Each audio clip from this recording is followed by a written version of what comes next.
भारत के एक छोटे से गांव रामपुर में यह कहानी घटित होती है। यह गांव हरियाली और सादगी से भरा हुआ था। यहाँ के लोग खेती बाड़ी करते थे और आपसी भाईचारे के लिए जाने जाते थे। लेकिन हर गांव की तरह यहाँ भी कुछ लोग लालच और अहंकार से भरे हुए थे। इस कहानी का नायक है अरुणा, जो गांव का एक साधारण किसान का बेटा था, लेकिन उसकी सोच और संस्कार बहुत ऊंचे थे। दूसरी ओर गांव का जमींदार रघुवीर सिंह अब्बला, जो पैसे और ताकत के नशे में चूर था। कहानी यहीं से शुरू होती है। अरुण का परिवार गरीब था। उसके पिता रामलाल मेहनत मजदूरी करके घर चलाते थे और माँ ऊत सविता घर पर खेती और पशुओं की देखभाल करती थी। अरुण पढ़ाई में अच्छा था और गांव के बच्चों को पढ़ाने का शौक रखता था। एक दिन पिता ने कहा, अरुण बेटा, जमीन बहुत छोटी है, बस किसी तरह पेट भरने लायक अनाज ही उग पाता है, लेकिन तुझे पढ़ाई करनी है, तुझे आगे बढ़ना है।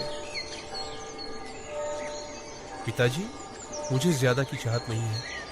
मैं बस इतना चाहता हूँ कि हमारे गांव के बच्चे भी पढ़ लिख कर सच्चाई और मेहनत का महत्व समझें।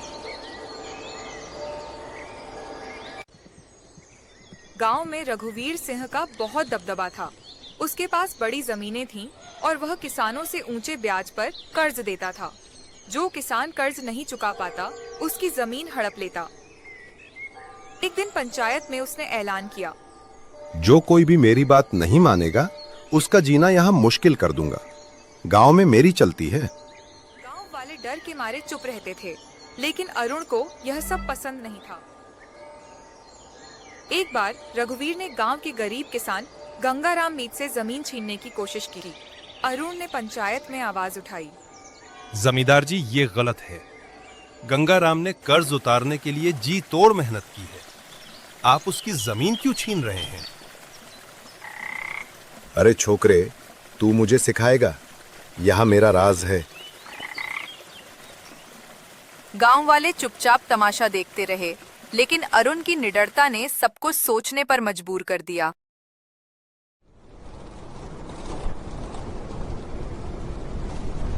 कुछ समय बाद गांव में भयंकर सूखा पड़ा। खेत बंजर हो गए। लोग भूख से परेशान होने लगे। ऐसे समय में अरुण ने गांव के बच्चों और युवाओं को इकट्ठा किया और कहा, हम सब मिलकर तालाब खोदेंगे, पानी रोकेंगे और गांव को बचाएंगे। अगर हम मेहनत करें तो हालात बदल सकते हैं। युवाओं ने अरुण का साथ दिया। सबने मिलकर तालाब बनाया।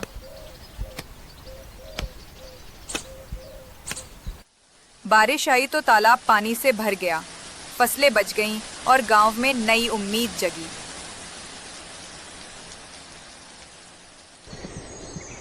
रघुवीर ये देखकर जल उठा। रघुवीर ने सोचा, अगर अरुण का असर बढ़ा तो मेरा दबदबा खत्म हो जाएगा। मुझे इसे रोकना होगा। उसने अरुण पर झूठा इल्जाम लगाया कि वो लोगों को जमींदार के खिलाफ भड़काता है। उसने पंचायत में अरुण को बदनाम करने की कोशिश की। लेकिन तभी गांव की बुजुर्ग दादी शांताबाई उठी और बोली, रघुवीर, तू झूठ बोल रहा है। मैंने अपनी आंखों से देखा है कि अरुण ने गांव के लिए कैसे दिन रात मेहनत की है। अगर वो ना होता तो हम सब भूखों मर जाते। गांव वाले भी अरुण के पक्ष में खड़े हो गए। गांव वाले एक दिन रघुवीर की इकलौती बेटी मीना बीमार पड़ गई। बड़े बड़े वैद्य और डॉक्टरली हार गए। रघुवीर टूट गया।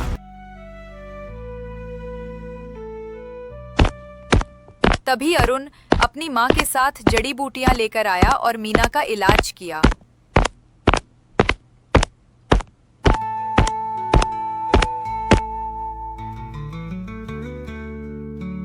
धीरे धीरे मीना ठीक हो गई। बेटा अरुण, मैंने तेरा कितना बुरा चाहा, लेकिन तूने मेरी बेटी की जान बचाई। तू सच में महान है। जमींदार जी, हम इंसानियत से बड़े कुछ नहीं हैं। अगर करुणा और सच्चाई साथ हो तो सबसे बड़ा दुश्मन भी अपना बन जाता है। इस घटना के बाद रघुवीर बदल गया।